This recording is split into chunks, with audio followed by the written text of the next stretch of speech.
Okay, we just learned about objects and looping. Those are two fundamental pieces of object-oriented programming, such as JavaScript.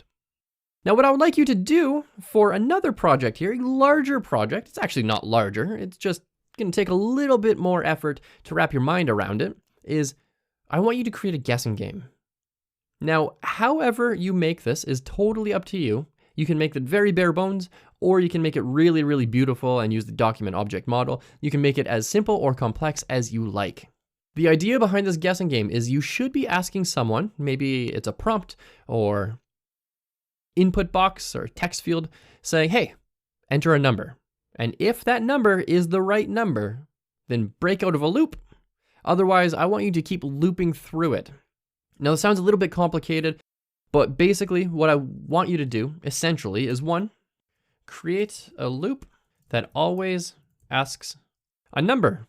And then two, if the number is incorrect, ask again and just be real annoying about it. And then if the number is correct, break out of the loop. So I'm going to leave this up to you. I'm not going to give you any more hints. I want you to try and figure out how to do this on your own.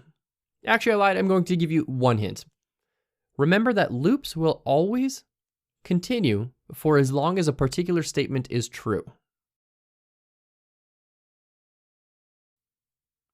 So if the loop logic is always true, it will keep running. If it is not true, it will not keep running. It will break out of the loop. Go ahead and give this a shot. If you get really, really stuck, you can just watch the rest of this video and I will show you the way that I do it. Pause the video here. I'm going to fade this video out and fade it back in, and I'll see you hopefully in a couple of minutes.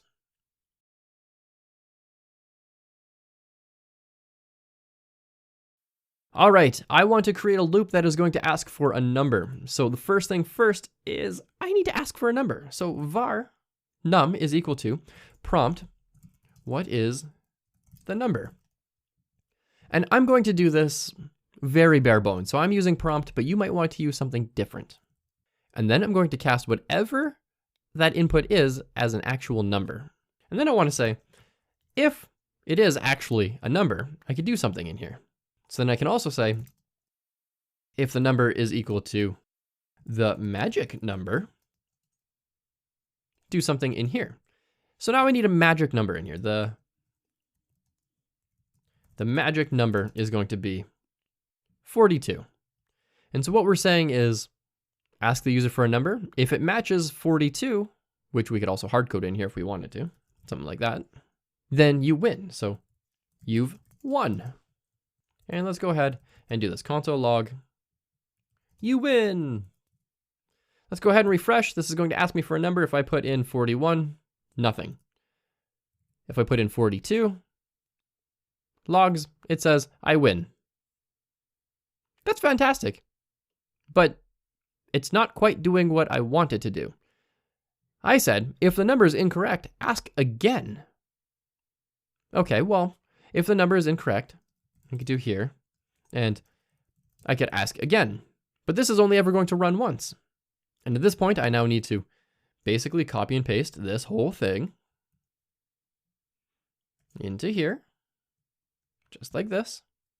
And if it's wrong, again, I have to copy and paste the whole thing into here. And we can see how this gets pretty gross pretty quickly. Go ahead, paste the whole thing into here. Again, over and over and over and over and over again. How many times are you going to do that? Well, none. I don't want you to do that any number of times. This is where loops come in. So we are not going to do an else statement in here. What we're going to do is run a loop. So while true, because we know that loops always execute when they're true, we're going to ask for the number every single time. So let's put that in our loop. So for every iteration, it's going to ask you what the number is. If that number is a valid number, and that number is equal to the magic number, it will say you win. So let's do alert. You win. Otherwise, this is not going to match, so do nothing. If this is not even a number, it's going to ask again for a proper number. But we have a little bit of an issue here. This is just going to keep asking over and over and over again. And so what I'm going to do is I'm going to break out of this loop. Just like that. So even though there are if statements in here, the loop still knows that it's in a loop, and we basically can still use break. Let's go ahead and give this a shot. Refresh. What is the number? 12. Nope. 32. Nope. Some crazy number. Nope. 42. Haha! I win! And that is a guessing game. Now there's a way we can actually clean this up. We can use additional if statements. So we can say, if the number is in fact a number, and this has to be true as well. So if it is a number and the number is equal to the magic number, it's going to alert that we've won, break out of the loop, and we are done. So in roughly 8 or 9 lines of code, we managed to make a very bare bones guessing game. And if you ever wanted to change that number, you could change that number as well. So let's go ahead and change this to 109. I don't know if that has any significant meaning in my life. Let's do 108. Nope, that's wrong. 110. Nope, that's wrong. 109. Nailed it. And so when you win, maybe you change the background style of your entire page. Change the background color to blue, add some text in there, say you've won. Which actually, if we wanted to make this a little fancier, we totally could. So we could do var body is equal to document.query selector, grab the body. We don't want to put this in a loop because we only need to really grab it once. It doesn't need to be in a loop. And then we could do body.style.background color is equal to blue. Let's do body.style.color is equal to white, and body.inner HTML is equal to h1. You win! And then break out of the loop. Let's try this again. What is the number? 12? Nope.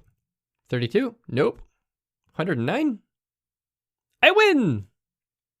And from here on out, you can really just make this fancier and fancier. Now, to understand what's going on here, I just said, execute this while loop forever until we say otherwise, till we purposely break out of it. We're not using particular numbers or anything like that. We are just using a loop that's going to execute forever until told otherwise. And that is how we create a simple guessing game. If you have any questions, comments, or concerns about this particular project, go ahead, leave them down below.